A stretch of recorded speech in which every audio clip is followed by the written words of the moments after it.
Senior artist Kabir Khan garden town Lahore में रहते हैं। कोरोना हिफाजती इक़दामात की वजह से हाथ मिलाने की बजाय कोहनियां मिलाई।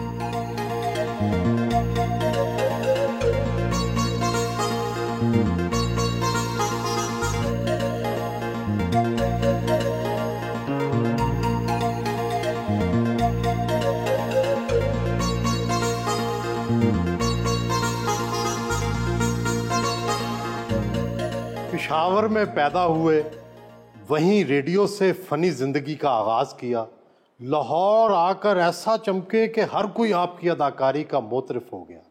लेकिन इस दौरान शुरू में परेशानियां, दुख, तकलीफें और भूख तो देखनी पड़ी हो। ये तीनों चीज़ें भरपूर देखी। मुश्किलें इतनी पड़ी मुझ पर कि आसान हो गई। यानी ये एक ऐसी कहानी है मेरी जो 2, 4, 5, 7 नावल लिखे जा सकते। सबसे मुश्किल दिन कौन सा था जिस दिन भूख इंतहा पे हो, खाना ना मिला हो, तकलीफें बढ़ गई हो? वो कई दिन थे, एक नहीं था वो। मैं यहाँ रहमानपुरे में रहता था। 2 साल के बाद मैं इस काबिल हुआ था कि मैं 25 रुपए दे सकूं, तो मुझे उसमें बाथरूम भी मिल गया था।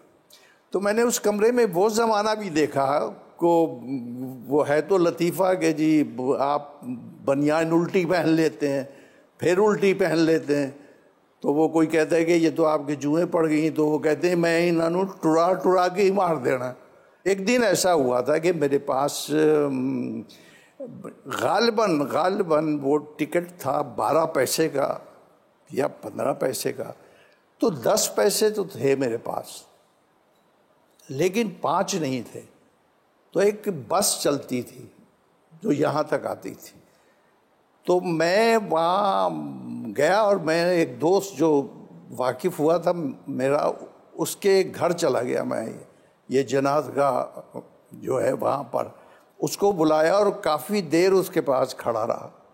वो अपने स्कूटर पे खड़े हुए मुझसे बातें करता रहा। तो मैंने सोचा कि शायद अब मुझ में हिम्मत हो जाए, और मैं इससे कहूँ यार एक 5 पैसे तो देना। लेकिन वो मुझ में हिम्मत नहीं पैदा हुई, मांगने की नहीं हुई, चाहे वो 5 पैसे ही हो। जी, तो मैं चल पड़ा। किस दिन एहसास हुआ कि लोगों ने आपको मान लिया? जब मैं यहाँ आया था तो मुझे ये नहीं पता था कि स्टेज पर काम करने के पैसे भी मिलते हैं। तो मैंने यहाँ ओपन एयर थिएटर में मैं चला गया और मुझे बहुत शौक़ था थिएटर में काम करने का, और ये बड़ी मशहूर जगह थी उस वक्त। सुल्तान राही से मेरी दोस्ती वहीं हुई थी। ये बात है कोई 61 की। तो वहीं से हम दोनों मिले और हमने सफ़र का आगाज़ किया। ये मलका एक स्टूडियो होता था यहाँ, ये जो अब नहर के पास मस्जिद है उसके पीछे एक बड़ी अच्छी जगह है। तो मलका स्टूडियो में मैंने एक शूटिंग देखी थी जिसमें ज़रीफ़ मरहूम काम कर रहे थे। तो मैं पेशावर से कभी कभी आता था और मुझे ये लोग, मैं ख़ुद चला जाता था। तो मुझे ये भी याद है कि अहमद कमाल पाशा, अनवर कमाल पाशा, उनके घर में चला गया। उस वक्त वहाँ गाड़ियाँ थीं और लोग थे और बड़े बड़े राइटर, बड़े बड़े कमाल के शायर और प्रोड्यूसर और डायरेक्टर। तो पाशा साहब का एक स्टाइल होता था जैसे कोई किंग आ गया है ड्राइंग रूम में। तो वो पाशा साहब आए और उन्होंने मुझे देखा और एक मेरे साथ दोस्त होता था अल्लाह बख्शे, उसको देखा और कहा कि हाँ आप क्या चाहते हैं? तो हमने कहा जी हम काम करना चाहते हैं। तो उस वक्त वो बना रहे थे अनारकली। तो एक साहब ने पूछा कि आपकी क्वालिफिकेशन क्या है? तो हम उस वक्त FA में पढ़ते थे। तो मैंने कहा कि जी बशीर की तरफ मैंने देखा, दोस्त की तरफ, उसने कहा जी हम FA में पढ़ते हैं। तो उन साहब ने कहा कि इंज कहो ना कि मैट्रिकुलेट हो, ये अंदाज था। तो हमें बड़ा दुख हुआ। तो पाशा साहब की आवाज़ आई, shut up, don't discourage the young blood. तो मैंने देखा ये शख्स, इसकी आवाज़ पे सब खामोश हो गए। तो उन्होंने कहा ओके ऑल राइट, मैं आपको 9 रतन जो हैं उनमें से एक रतन बनाऊंगा, एक आपको रतन बनाऊंगा, एक आपको रतन बनाऊंगा। मैंने कहा जी थैंक, हम खुश पागल हो गए, हम अनारकली में काम करेंगे। फिर जाके कॉलेज में लग गए, पढ़ने लग गए, वो वक्त फिर गुजर गया। फिर एक वक्त आया, आप ये देखिए कि वही ड्राइंग रूम था और वही मैं था और वही पाशा साहब थे। और आपने सुना होगा हकीम अहमद शुजा साहब का शीश महल, जिसको इंडिया से किया था सोहरामुद्दीन ने, वो शीश महल स्क्रिप्ट मेरे पास टीवी पर आ गया और वो मैंने किया वो रोल। और उसके बाद उनका भी फोन आया और पाशा साहब का भी फोन आया मुझे। अब पाशा साहब के उस वक्त तक हालात बिल्कुल वैसे हो चुके थे तकरीबन जैसे मैं चल नहीं पाया था पैसे लेकर उससे। मैंने कहा पाशा साहब, उन्हीं गलियों में, उन्हीं रास्तों में, ना कोई गाड़ी थी, अरूजो जवाल आपने देखा? वो मैं देखा। उसी घर में मैं गया तो वो जो मंटू ने कहा था कि मेरे फेफड़ों की कैफियत ऐसी है जैसे किसी दीवार पर पुरानी जमी हुई पपड़ियाँ, इस तरह का कोई। तो मैंने वो पपड़ियाँ देखी और थोड़ी देर बैठा रहा और उसके बाद पाशा साहब आए। उस तरह अंदाज ज़रा बदल चुका था और वो बैठे और उन्होंने सिगरेट वैसे ही लगाया और कुछ सोचने लगे और कहने लगे, वो छोटा सा उन्होंने ट्रांजिस्टर मेरे आगे किया, बोलो। मैंने कहा जी बोलो जो तुमने रात किया। मैं कहा जी अच्छा। वो मैंने 2-4 डायलॉग शीश महल के बोल दिए। बोले शाबाश शाबाश, आपने मेरा दिल खुश कर दिया, शाबाश। और वो खामोश हो गए और बैठे रहे। मैं भी काफ़ी देर बैठा रहा। मैंने कहा इजाज़त दीजिए, और उन्होंने इजाज़त दी और मैं चला आया। और मैं सोचता आया कि अनवर कमाल पाशा जब उस स्टूडियो में दाखिल होते थे तो लोग, क्या कोई हीरोइन दाखिल होगी या कोई क्या हीरो दाखिल होगा। उसके बाद उसी स्टूडियो में चुपके से मैं दाखिल हो गया और फिर मैं उस स्टूडियो में दाखिल हुआ और किसी ने कह दिया यार ये क्या है, कौन, क्या करते हो, क्या है, अच्छा ये क्या एक्टर है, कितने पैसे लोगे, क्या करोगे। अब वो बात हो रही बड़े बड़े एक्टर्स की, तो कहा यार इतने में वो कहाँ गया, ये खड़ा हुआ है, यार ये इतने पैसों में तो ये कर लेगा इसको। तो मैंने देखा और सोचा और मैं यूं उस फव्वारे से उतरा और इस तरह जाने लगा तो लेबॉर्ट्री थी। तो मैंने ऊपर देखा, मैंने कहा ऐसा नहीं हो सकता है कि ये पाकिस्तान के जितने भी एक्टर्स हैं ये सब एक दिन मेरे पास बैठे। आपके दिल पे कचौका लगा, तकलीफ हुई, चरखा लगा, ऐसी तकलीफ के वो आंसू आया और वो शायद निकल भी गया था। मैं कहते तेरे लिए क्या है ऐसा मुश्किल काम कि जो उसने मजाक उड़ाया कि ये कम पैसे लेते। उसके बाद कौन सा पाकिस्तान का ऐसा एक्टर होगा जिसको मैंने पैसे नहीं दिए। कितनी फिल्में डायरेक्ट और प्रोड्यूस कर चुके हैं? मैंने एक फिल्म डायरेक्ट की, रोशनी। और प्रोड्यूस कितनी? और प्रोड्यूस मैंने की 13 फिल्में।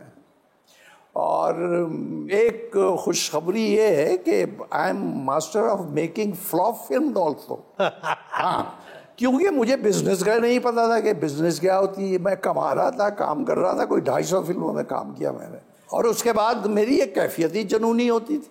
ड्रामे कितनों में काम किया? कुछ याद नहीं, सैकड़ों। मैं कहता हूँ याद ही नहीं, ज्यादा तादाद होगी, बहुत। आप मुझसे 70 साल का हिसाब ले लें। आई एम कहीं ना कहीं ऑन एयर तो मैं हूं, कहीं ना कहीं कोई ना कोई मुझे सुन रहा है। 70 साल में मुझे पता है। हिसाब लगा लें, ये है कि टेलीविजन ने और वीडियो कैसेट्स ने आपको जिंदा रखा, क्योंकि मैंने कई बार जन्म लिया।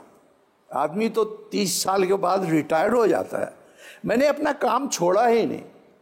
जब मुझे स्टूडियो से कहा गया कि अब आप जाइए, आपकी ज़रूरत नहीं है, तो फिर मैं सारी पेमेंट करको सबको दे के आ गया।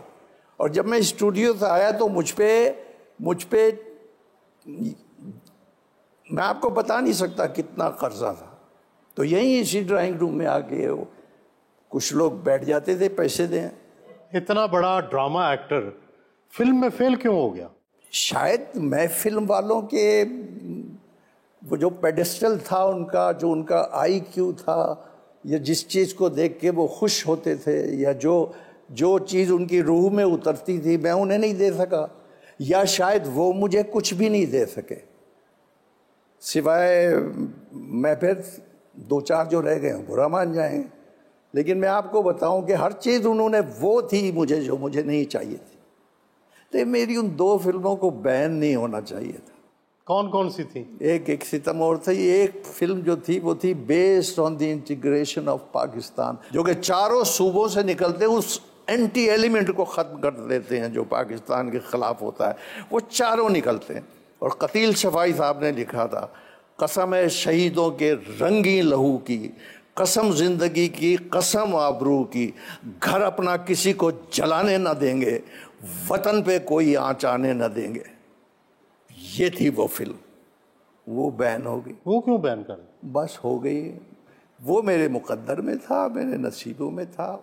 जब मेरी सारी फिल्में फ्लॉप हो गई और 2 फिल्में बैन हो गई, मैंने कहा क्या जाऊं, किसके पास जाऊं? बैन हो गई साहब, बैन हो गई। तो मैं उन फिल्मों को और 8-10 फिल्मों को लेके, और स्टूडियो से भी मुझे निकाल दिया गया। तो मैं यहाँ मैंने 10 फिल्में रख दी कमरे में अपने। तो मैं एक दिन, मेरी बीवी 2-2.5 साल के बाद बहुत तंग आ गई, मुझे कहने लगी कि इन फिल्मों का मैं क्या करूं, ये डब्बे वहाँ पड़े हुए हैं। मैंने कहा इनको तुम कोई कबाड़िया है तो उसको दे दो, वो कहीं चांदी वांदी बन जाती है, उसमें से कुछ निकलता है नेगेटिव पॉजिटिव में से। फिर मुझे 2-4 महीने के बाद ख्याल आया कि उसमें एक फिल्म थी, बानो कुस्सिया साहबा की लिखी हुई, संगीता से मैंने बनवाई थी, एक सितम और सही। मैं कहा उसको देखता हूँ, शायद उसका नेगेटिव अच्छा हो जाए।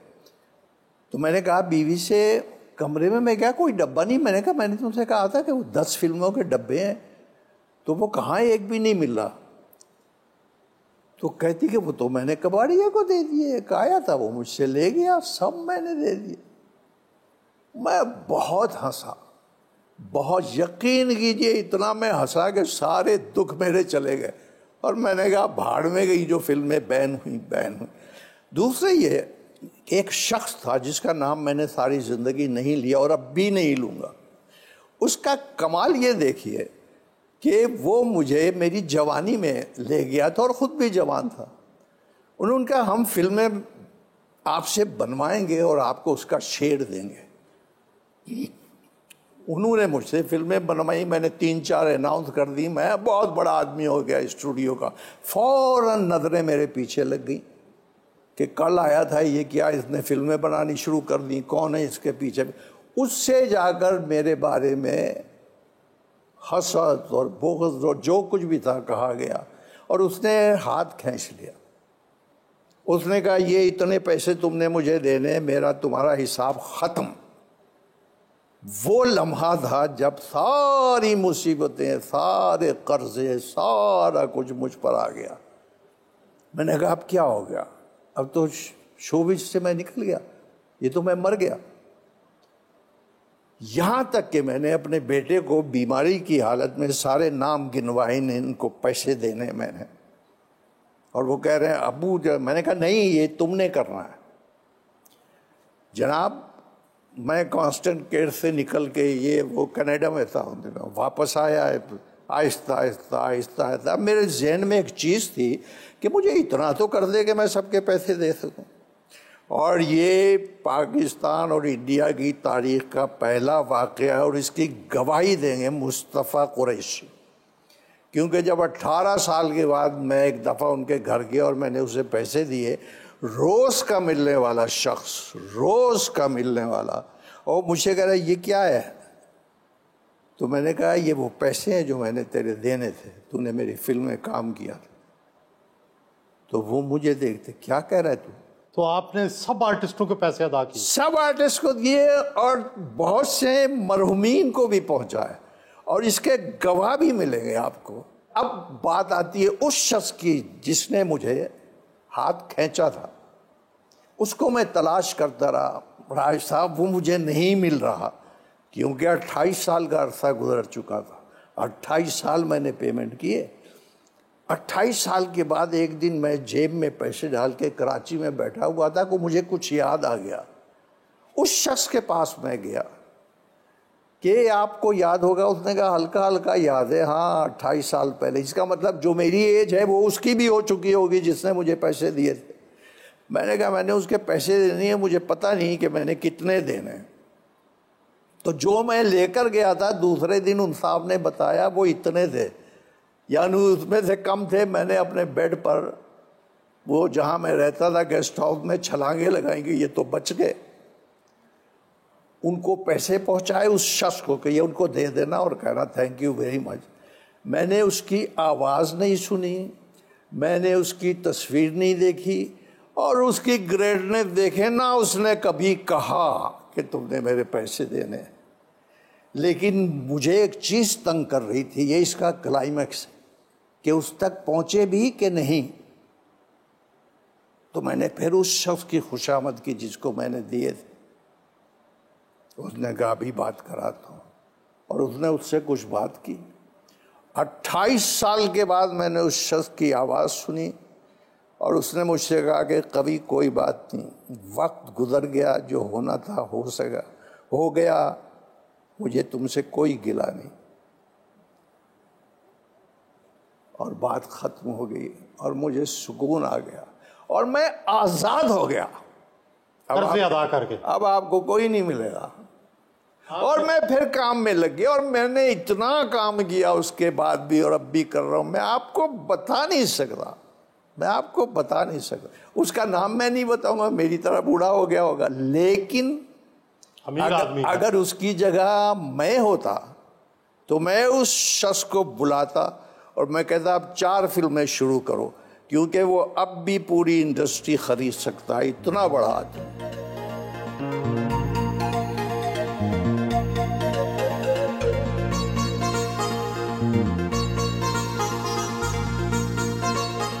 दोपहर के खाने का पुरतकल्लुफ इंतजाम था।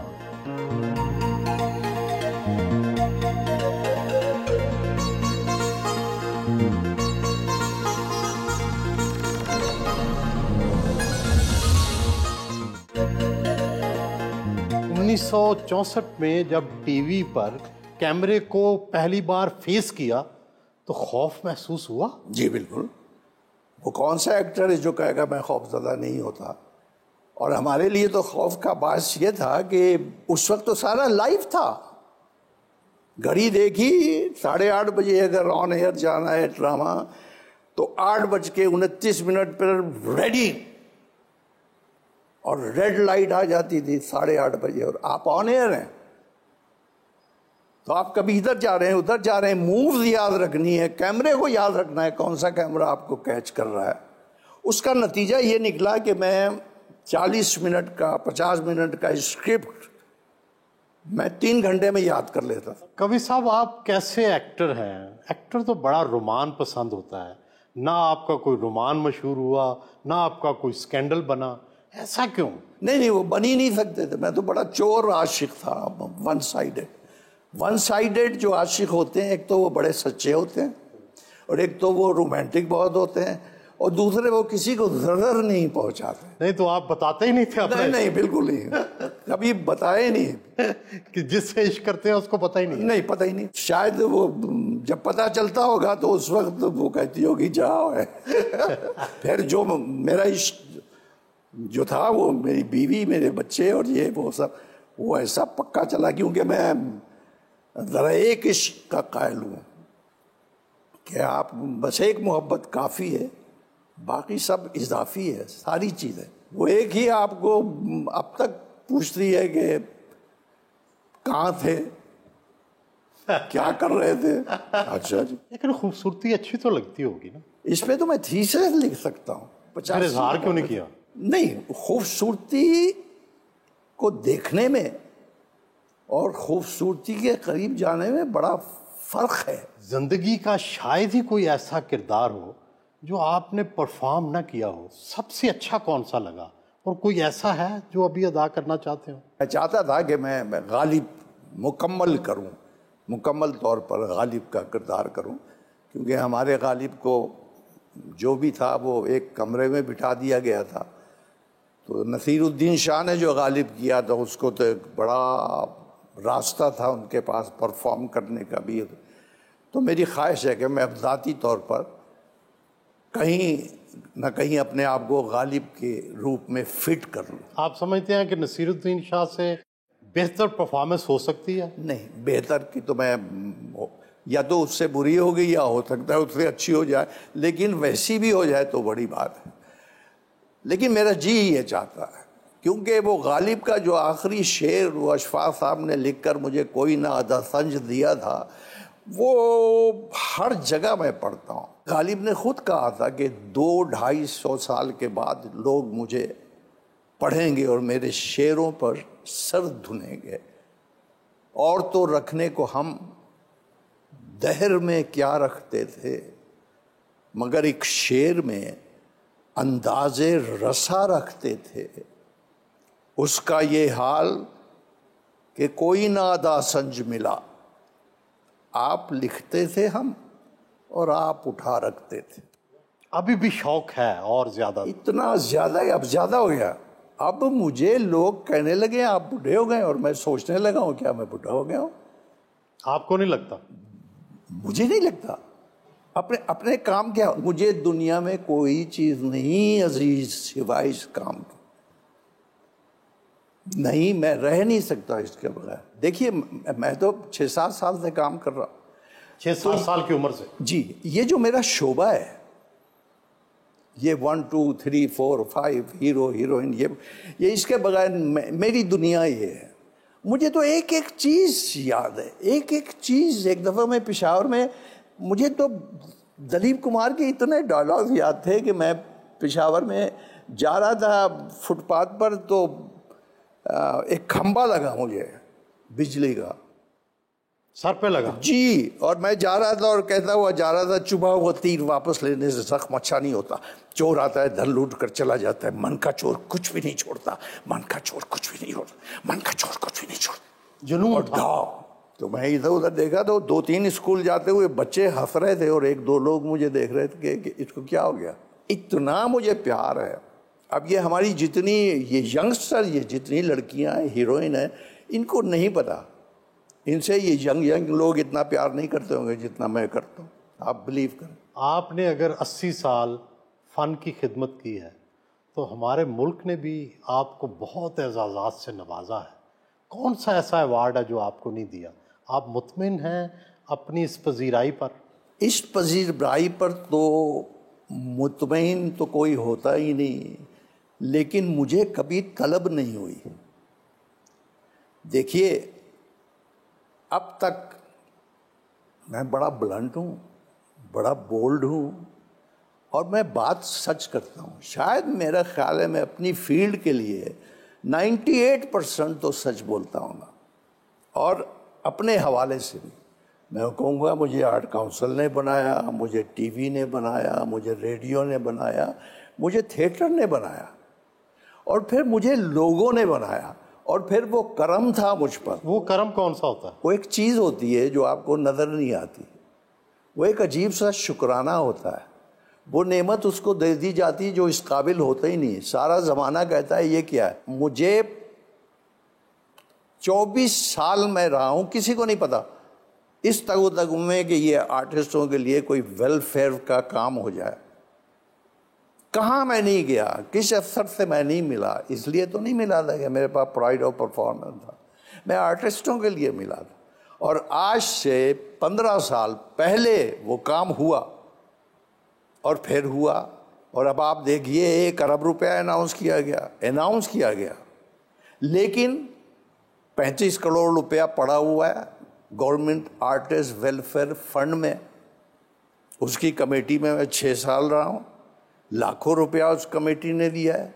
लेकिन हमारे आर्टिस्टों की भी एक ज़रा सी वो है, ज़रा सी तो नहीं, काफ़ी है, कि जब आर्टिस्टों को हुकूमत कुछ देती है तो वो कहते नहीं,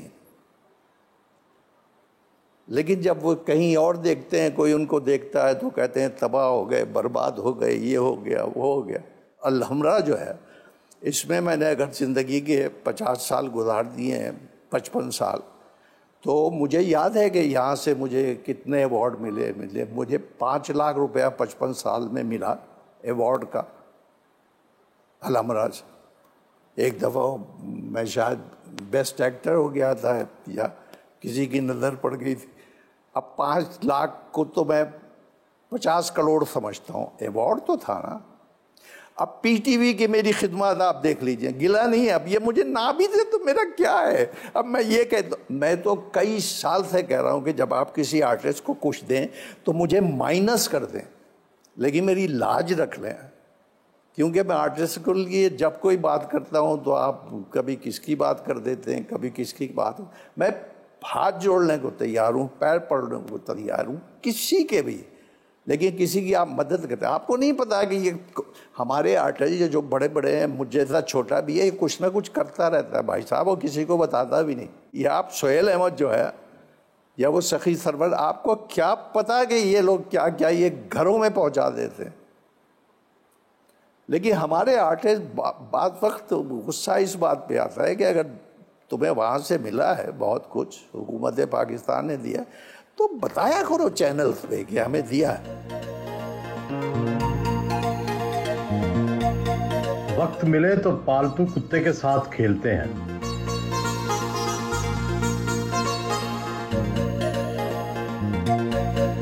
सीनियर आर्टिस्ट सोहेल अहमद उनसे मिलने घर आए। मेरा ना जी कवि खान साहब के साथ इज्जत के हवाले से ताल्लुक बाप बेटे का है, और मोहब्बत के हवाले से हम दोस्त हैं बहुत अच्छे, और फ़न के हवाले से मैं समझता हूँ कि हमारा बादशाह और ग़ुलाम का रिश्ता है। मैंने जितने भी तकरीबन ड्रामे ख़ुद लिखे हैं और जिनकी डायरेक्शन की है, उसमें तकरीबन हर ड्रामे में ही कवि साहब हैं। सवा सेर ड्रामा इन्होंने पहली दफ़ा मेरे साथ किया, उस वक्त ये थिएटर छोड़ चुके थे। सिचुएशनल ड्रामा था मेरा सवा सेर, तो सारी वो कॉमेडी सिचुएशन जो इनके हिस्से में थी, इस कदर खूबसूरती से इन्होंने निभाई कि लोग भूल गए बाकी बड़े बड़े कॉमेडियंस को भी। मैं बस इतना ही कहूँगा कि मेरे थिएटर में ये जब तशरीफ़ लाते थे तो हमारी बड़ी इज़्ज़त बढ़ जाती थी। लोग हमें भी उसी इज़्ज़त की निगाह से इनकी वजह से देख लेते थे।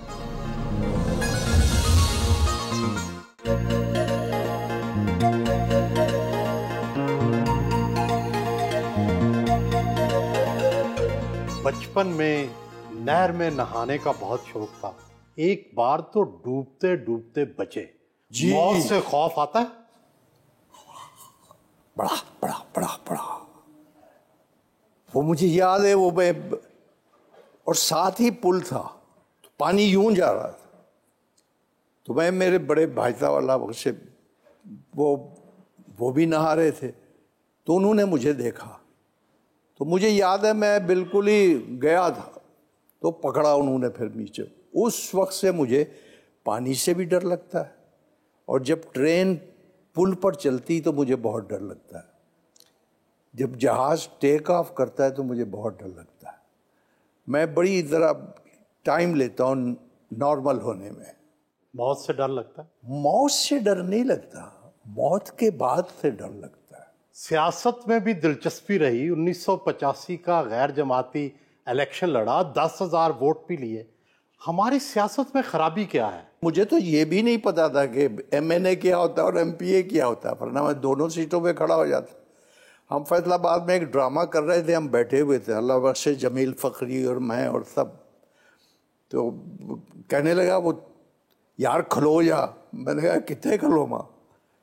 कहता है इलेक्शन इज खलो जा। मैं कहा यार कैसे, क्या कह रहे हो तुम? कहता है मैं पता करना। तो दूसरे दिन आके कहता है मुझे 1500 रुपया लगता। तो मेरा ख्याल हमने 300 रुपया डाला और वो AC साहब के वहाँ जमा करा दिया। तो वो उसका रिज़ल्ट ये निकला कि 15-20 दिन के बाद मेरे पास लोग इकट्ठे होने शुरू हो गए, और एक मिल ओनर हैं, उन्होंने मुझे 10,000 मीटर कपड़ा भेज दिया उसके लिए, होल्डिंग्स के लिए। फिर यहाँ 3-4 एक्टर बैठे रहते थे थिएटर के, और सबसे बड़ा बैनर मेरा लगा हुआ था, तो मेरा निशान भी था टीवी।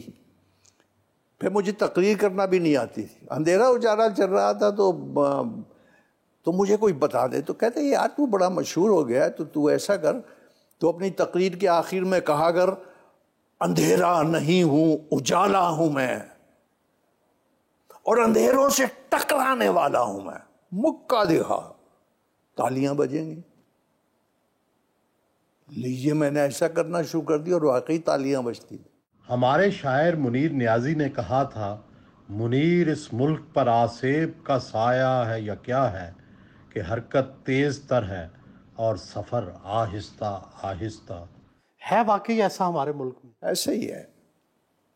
अब देखिए, ऐसा हो सकता है कि जिस दिन मैं, आप यकीन करें ना करें, सारी तकरीरें करके जब मैं, या एक जगह किसी ने बिजली के तार पर भी कोई चेन वेन फेंक दी, मैं नीचे तकरीर कर रहा था, कुछ लोग डर गए थे कि वाकई मैं जीत जाऊंगा।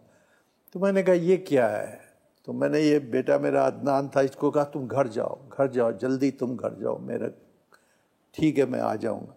तो ये सब कुछ सोचने के बावजूद मैंने कहा कि अगर मुझे कोई 10 करोड़ रुपया भी दे, और अब भी अगर आप मुझे 2-4 करोड़, 1 अरब भी दे दें, तो मैं कहूँगा नहीं, ये काम नहीं करना। लीडर बनना जो है बड़ा ही मुश्किल है, और जो लीडर बन गया, लीडर, उससे अच्छा इंसान कोई हो ही नहीं सकता। कोई है पाकिस्तान में? बड़ा ही मुश्किल है, मैं तो कुछ कह ही नहीं सकता। कोई पूरी तारीख में अगर हमारी तारीख इतनी अच्छी हो और सब हमारे लीडरान ये हो, और हमारी आवाम खुश हो, हमारे स्टूडेंट खुश हो, आप खुश हो, मैं खुश हूँ, तो ये लोग, जो बच्चे जो हैं, वो पर क्यों निकालते हैं? ये अपने घोंसलों से क्यों उड़ जाते हैं? ये क्यों चले जाते हैं? आपके बच्चे दोनों बेटे चले गए, बैरून मुल्क चले गए, आप तो तन्हाई महसूस करते हैं? कभी कभी आपको क्या, आपको मैं उस पिंजरे में जब आता हूँ अपने, मेरे लिए तो पिंजरा ही है, तो उसमें मैं नहीं चाहता कि मेरे परिंदे जो हैं वो मेरे, अब तो 20 साल हो गए उनको गए हुए, अब तो उन परिंदों को भी शाखें निकल आई हैं। अब तो सिर्फ मुझे इस बात की खुशी होती है कि मेरे नवासे, मेरी नवासियाँ, मेरे पोते इस कदर ज़हीन और लायक हैं कि वहाँ उस कैटेगरी में, डीन्स की कैटेगरी में वो बच्चे याद आते हैं।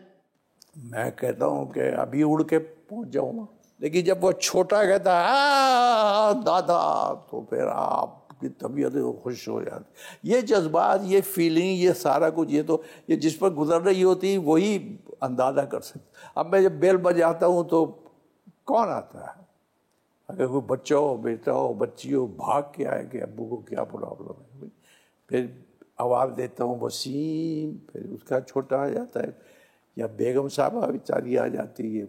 लेकिन बाज़ वक्त ऐसा आता है जब आपको ज़रूरत होती है, आपको ज़रूरत होती है। मेरे यहाँ वॉशरूम में एक बाहर से एक चिड़िया ने घोंसला बनाया हुआ है, और उसको मैं देख रहा हूँ कि कितने साल हो गए हैं वो घोंसला वहीं रहता है। कोई ना कोई चिड़िया किसी को हैंड ओवर करके, जैसे कोई दुल्हनिया सी आ जाती, फिर एक बच्चा आता है, अंडे होते, फिर वो, मैं रात को कभी कभी 2-3 बजे जाके देखता हूँ कि उन्हें कोई प्रॉब्लम तो नहीं है। तो जब उनको प्रॉब्लम होती होगी, या बारिश होती होगी या हो, तो वो कितने परेशान होते हैं। हम तो फिर इंसान हैं, अशरफुल मखलूक़ात। आप कितने मजहबी हैं? मजहबी रसूमात का कितना ख्याल रखते हैं? मैं मजहबी हूँ, मैं तो 4 बजे उठता हूँ, कितना भी मसरूफ़ हूँ, और जो फ़राइज़ मेरे हैं उसमें से मैं किसी हद तक अदा करने की कोशिश करता हूँ, और जो कुछ पढ़ना होता है वो भी सुबह को पढ़ लेता हूँ। ये मजहबी होना ना होना ये अलग चीज़ है। कोई ऐसी चीज़ होती है, कोई ऐसी अकेले में, तन्हाई में कोई चीज़ होती है जिसका आप साथ चाहते हैं। आपको कोई रोशनी नजर आती है? कुछ होता है। वो कौन है जो आपको कहता है उठ जा? कोई तो वो निज़ाम हस्ती, ये वो कोई मैंने देखा तो नहीं भाई, पहुंचाया गया मुझे, जिनके पहुंचाया गया उनके भी सदक़े, हम तो सदक़े वाले लोग हैं। आप सारी ज़िंदगी फ़नकार बरादरी में आपने गुजारी, फनकार आखिर मुत्तहिद क्यों नहीं होते? लड़ाइयाँ, झगड़े, हसद, एक दूसरे की टांग खींचना, ऐसा क्यों? ये इनमें एक चीज़ जो है वो फौरन इनमें पैदा हो जाती है कि अगर मैं इसकी जगह होता तो मैं बेहतर होता। मैं नहीं समझता मैंने किसी चैनल को, किसी प्रोड्यूसर, किसी को किसी किस्म की तकलीफ दी हो। आप तो बड़ी गाड़ी भी नहीं रखते। नहीं, मैं अब रख के मैं क्या करूं? बड़ी गाड़ी में निकलूं जी, कभी खान जा रहा है तो उससे क्या मिल जाएगा? मुझे कुछ नहीं मिलेगा। नई भी गाड़ी नहीं खरीदते? नहीं, मेरे पास नई गाड़ी मैं आज तक नहीं खरीदी, इतना मेरा अरसा हो गया। फिर बल्कि इस काबिल ही नहीं रहा। वो एक दफ़ा नदीम से गाड़ी ली थी, वो उसकी बड़ी खूबसूरत एक गाड़ी थी। वो 2 महीने के बाद एक प्रोड्यूसर ले गया तो उसको यूं करके ले आया था। वो बस इस तरह लग गई है तय वो ठीक करा देंगे। तो मैं डर गया। असल में बुज़दिल बहुत हूँ। पैदा तो मैं हो गया पठानों में, पेशावर में, लेकिन मैं बहुत बुज़दिल हूँ। मुझे अभी ये कुछ बात करते ना तो मैं डर जाऊंगा और रो पड़ूंगा, आंखों में आंसू आ जाए। I can't fight.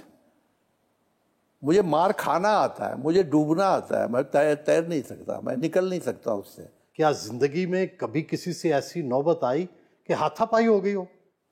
अलग रहता हूँ, जब वहां तक नौबत आती मैं चुप जाता। मुझे तो जब चाहे बीवी मार रहे, लेकिन बेचारी बहुत अच्छी है। अब तो उसे मारना ही चाहिए। रखा हुआ है। मुझे रोज कहती शाम को, एक बच्चे को दिखाओ, दूसरे को दिखाओ, पोते को दिखाओ। रह नहीं सकती औरतें तो, माएँ तो वैसे भी नहीं रह सकती।